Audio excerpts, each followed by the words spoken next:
Pemberontakan Dharmaputra Rakuti yang mengubah alur sejarah kerajaan Majapahit.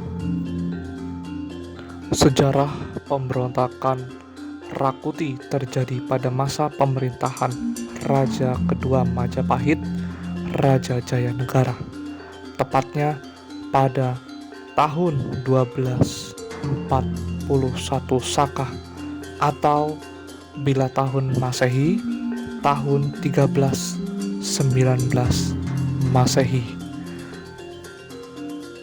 Aksi Rakuti ini dianggap sangat berbahaya bagi kerajaan Majapahit yang baru saja mempunyai raja baru, yaitu Raja kedua Jayanegara.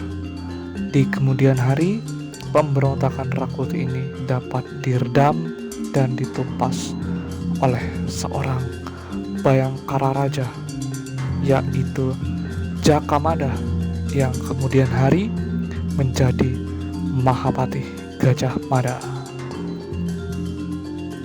Rakuti ini dikisahkan dalam sejarah dia adalah pasukan Dharmaputra. Apa itu Dharmaputra? Dharmaputra adalah anggota kemiliteran yang dibentuk di masa akhir pemerintahan Kertarajasa Jayawardhana atau Raden Wijaya, Raja pertama Kerajaan Majapahit.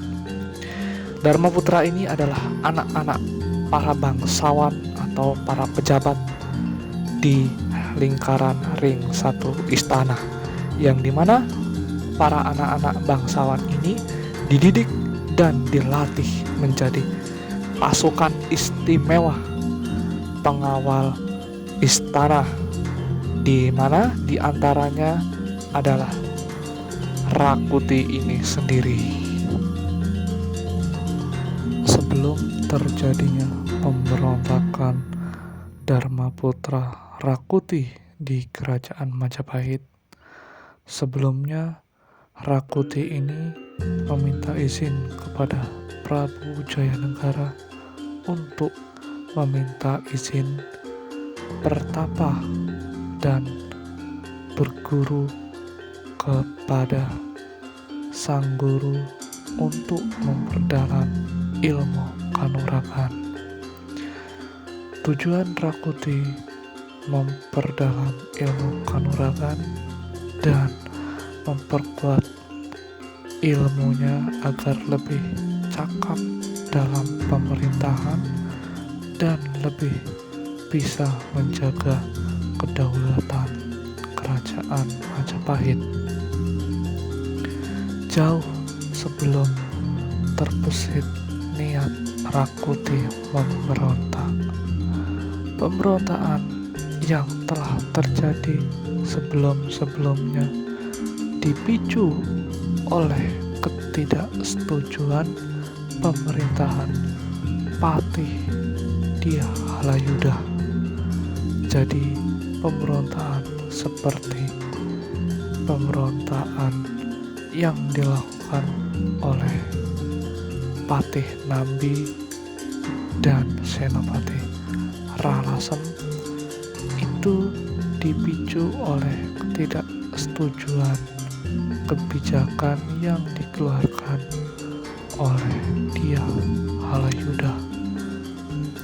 Tetapi pemberontakan yang dilakukan oleh Rakuti ini mempunyai motif yang agaknya berbeda dari pemberontakan sebelumnya.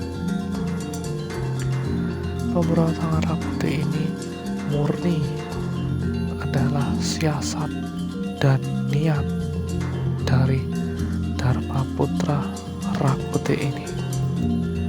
Setelah Rakuti memiliki kanuragan dan pengetahuan yang cukup tentang strategi bertempur, baik secara diam-diam maupun secara konvensional atau perang terbuka, Rakuti mengumpulkan niatnya.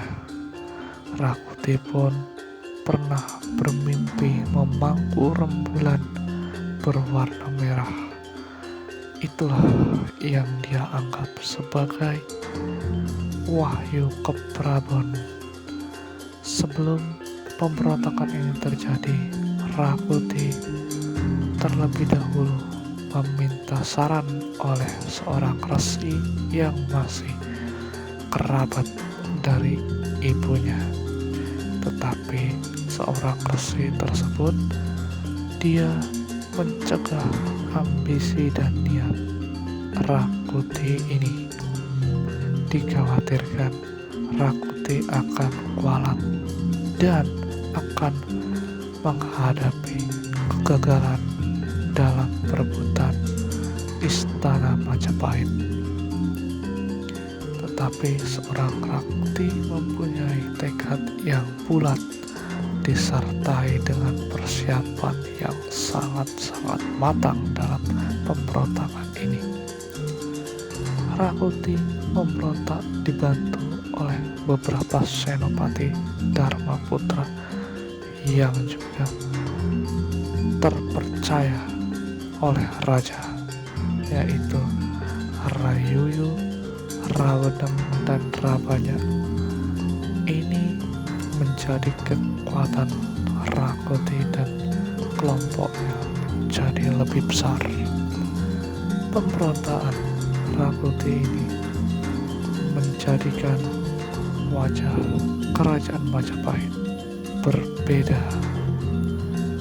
Selain Rakuti pun memerintah hanya beberapa tahun saja atau seumur jagung, Rakuti juga menerapkan hukum-hukum yang dianggap sangat keras, di mana para abdi raja yang tidak mau bekerja atau mendukung pemerintahan Rakuti sebagai raja akan langsung dihukum, terkecuali seorang tabib, salah satunya Ratanca, yang tidak memihak kemanapun.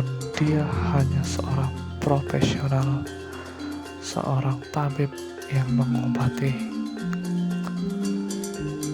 Rakuti juga di dalam istana tersebut diangkat sebagai raja tidak dengan persetujuan para pemuka agama, baik agama Hindu dan agama Buddha. Dan kerajaan-kerajaan bawahan pun belum secara resmi diberitahukan untuk tunduk kepada pemerintahan pusat Majapahit. Inilah yang agaknya menjadi pemicu kurangnya atau kurang sempurnanya perebutan tahta Majapahit oleh Dharma Putra Rakuti, sehingga di kemudian hari Rakuti dapat ditumbangkan dan ditumpas oleh seorang bekel dan seorang calon Mahapati terbesar, yaitu Jakamada atau biasa disebut Gajah Mada. Kembali lagi kepada Rakuti.